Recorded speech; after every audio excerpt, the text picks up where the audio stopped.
Hi to all. Today we discuss about the oogenesis. So oogenesis means what? Oogenesis is a process by which the ovum develops into the ovary. That means the ovum develop into ovary. This process is called oogenesis. So in the oogenesis there are three different phases are there.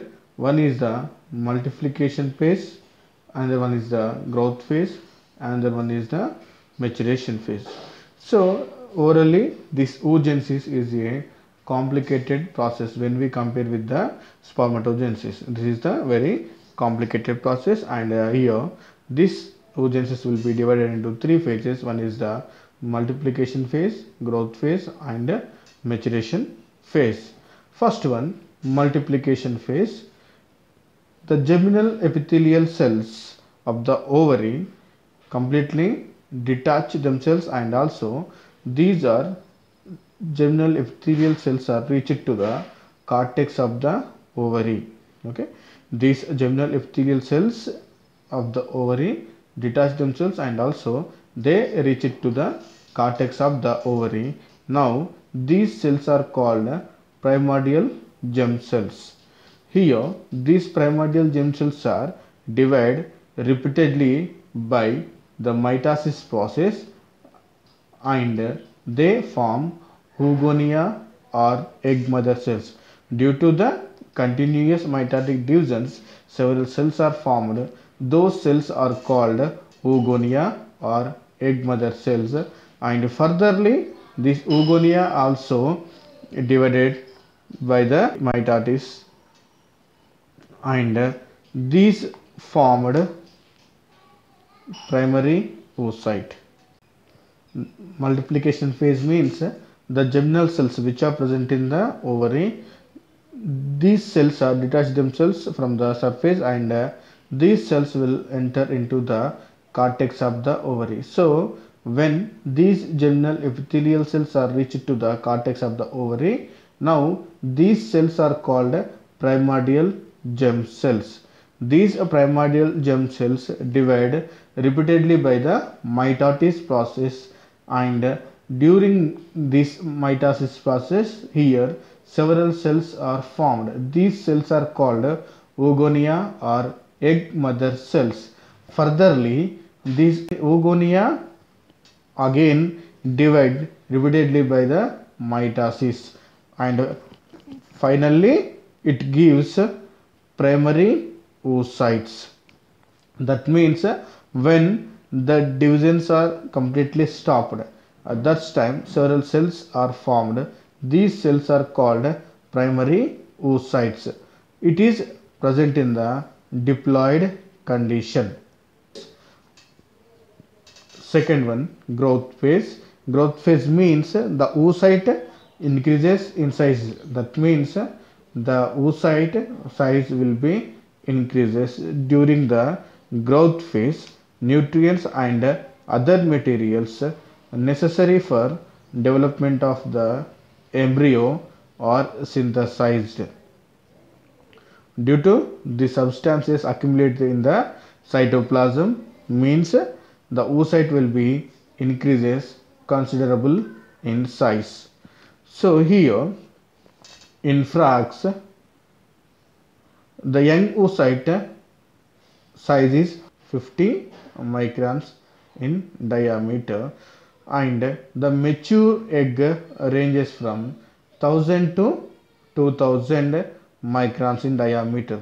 Means here the oocyte increases 20 to 40 times in the growth phase. This growth phase divided into two stages. One is the pre-vitellogenesis, and the one is the vitellogenesis. First one, pre-vitellogenesis. Pre-vitellogenesis means during the pre-vitellogenesis, cytoplasm and also the nuclear materials of primary oocyte grow and increase in considerable volume, and the yolk and other food materials are not synthesized during this phase. Following changes occurs during the pre-vitellogenesis. One is the nuclear sap is produced in large amount, means this nucleus increase in size, and this large nucleus of the oocyte now called germinal vesicle. The nuclear sap is produced in the large amount. As a result, the nucleus size will be increased, and the large nucleus of the oocyte is called germinal vesicles. And also these homologous chromosomes are paired together. rRNA, ribosomal RNA, are produced in remarkable amount, and also it is produced by the nucleolus, means nucleolus size also increase. Mitochondria increase in the numbers, and in some animals like birds, amphibians, the mitochondria aggregated to form mitochondrial cloud, and also mitochondrial DNA amount also increases. These growing oocytes are surrounded by special kinds of nutritive cells.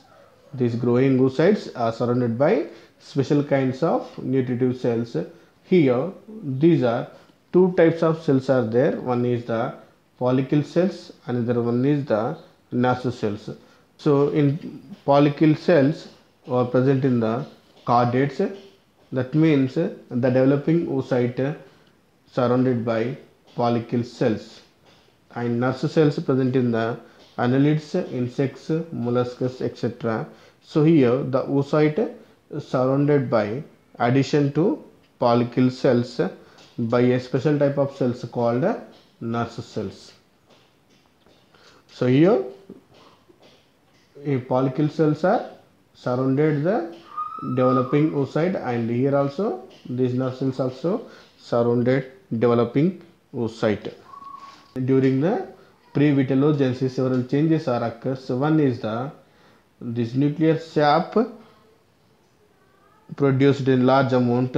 Due to this, the nuclear size will be increased, and also the nucleus which is present in the oocyte, it is called germinal vesicle, and these are homologous chromosomes are paired together, and ribosomal RNA produced in large amount, and it is produced by the nucleolus, and nucleolus size also increased, and mitochondria increase in number. Some animals like birds and amphibians, these mitochondria aggregated to form mitochondrial clouds.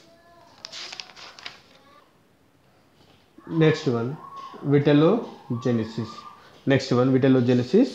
So the process of formation and deposition of yolk in the oocyte is called vitellogenesis. The process of formation and deposition of yolk in the oocyte, it's called vitellogenesis. Yolk is the nutritive materials of the ovum. It is present in the form of platelets and also granules. So origin of yolk. So initially, when an oocyte starts developing, it does not contain any nutrients. These nutrients are formed only during the growth phase of oogenesis. Primarily, this oocyte does not contain any types of nutrients. When the nutrients are reached to the oocyte, when during the growth phase of oogenesis, these nutrients will be formed in the oocyte. So there are two views regarding the place of the origin of yolk. One is the in situ origin, another one is the exogenous origin. In situ origin means very small amount of yolk synthesized in the oocyte of cytoplasm. Very small amount of yolk is synthesized in the oocyte of cytoplasm. Example we seen in vertebrates, less than 1% is synthesized by the oocyte cytoplasm. Less than 1% is synthesized by the oocyte cytoplasm. Exogenous origin means the major part of the yolk synthesized outside of the oocyte. So here it is, one is the small amount of yolk synthesized in the oocyte. Here the large amount of the yolk synthesized outside the oocyte. Example, here we take vertebrates. Here the yolk is synthesized by the liver. It is present in the soluble state, and in insects it is synthesized by the fat body. So origin of yolk means initially when oocyte starts developing, this time does not contain any type of nutrients. These nutrients are formed only during the growth phase of oogenesis. There are two views regarding the place of origin of yolk. One is the in situ origin, another one is the exogenous origin. In situ means the yolk will be synthesized in the oocyte of cytoplasm, and exogenous means the yolk will be synthesized outside the oocyte. Next, transportation of yolk. Transportation of yolk means in vertebrates the yolk synthesized in the liver in soluble state. This yolk will be transported by the bloodstream to follicle cells present around the oocyte. These follicle cells can deposit the yolk in the oocyte. This transport yolk to oocyte is facilitated by the development of several finger-like structures called microvilli and macrovilli. These microvilli present around by the oocyte, and these macrovilli present surrounded by the follicle cells.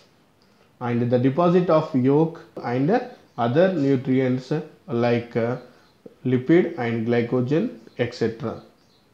So the processing of yolk by the oocyte means the liver does not produce any type of yolk directly, but it is synthesized a precursor called vitellogenin for the yolk. When it is brought to the oocyte, that time it is transformed into the actual yolk, and this Golgi complex and endoplasmic reticula transport like yolk components to the mitochondria. In mitochondria, these soluble yolk components are made insoluble by this mitochondrial enzyme called protein kinase. The function of protein kinase is the soluble yolk convert into insoluble yolk granules or yolk platelets. Third one, maturation phase. So the primary oocyte contains a diploid number of chromosomes. The diploid number of chromosomes is reduced to the haploid number by the meiosis process or reduction process, and at the same time these primary oocyte also changed into ovum or egg. This process is called maturation phase. Due to the meiotic divisions, unequal cells we get in the oogenesis. A result of first meiotic division, this primary oocyte divides into the two cells. One is the large cell, another one is the small cell. This large cell is called secondary oocyte, and this small cell called first polar body, and these two are in the contain haploid chromosomes. The secondary oocyte and also the first polar body two contains haploid number of chromosomes. Second meiotic division also, the secondary oocyte gets two unequal cells. One is the small cell and then one is the large cell. This small cell is called second polar body or second polocyte, and the larger cell is the ovum. This is the ovum. This first polar body also divides into two cells. That means it produces two polar bodies. In complete oogenesis, only one egg is produced along with the three polar bodies. And these three polar bodies are disintegrate later. And hormonal control of oogenesis. So oogenesis is regulated by the concentration of hormones. So hormonal regulation in insects, this oogenesis is controlled by an endocrine gland called corpus allatum. It is attached to the brain. This corpus allatum is attached to the brain. It secretes a hormone called juvenile hormone. The function of juvenile hormone is it is helps to stimulates the differentiation of oocytes, and also it promotes the synthesis of yolk protein vitellogenin by the pad body. Hormonal regulation in vertebrates. In vertebrates, the oogenesis is regulated by the three hormones, namely gonadotropin, progesterone, and estrogen. These gonadotropin are secreted by the pituitary gland. They include with the follicle stimulating hormone called FSH and luteinizing hormone called LH. And this progesterone, estrogen, these two are produced by the follicle cells of the ovary. The function of FSH is it is helps to promotes the growth and development of the oocyte, and this luteinizing hormone helps to release the egg from the ovary. And this both FSH and LH, these two also helps to promote the meiotic maturation division of the oocyte.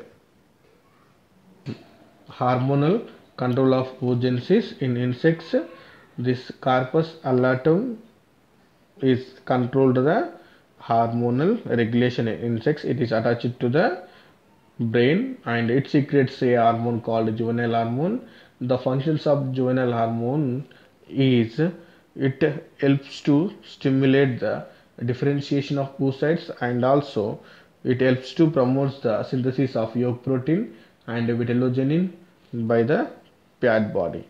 And hormonal regulation in vertebrates, this oogenesis is regulated by the three hormones gonadotropin, progesterone, estrogen, and these gonadotropin secreted by pituitary gland, FSH and LH, and these progesterone and estrogens are produced by the follicle cells of the ovary. And the functions of FSH is it is helps to growth and development of the oocyte, and LHS is it is helps to release of egg from the ovary, and these two are helps to promote the meiotic maturation division of the oocyte. It's completely about the oogenesis. Thank you.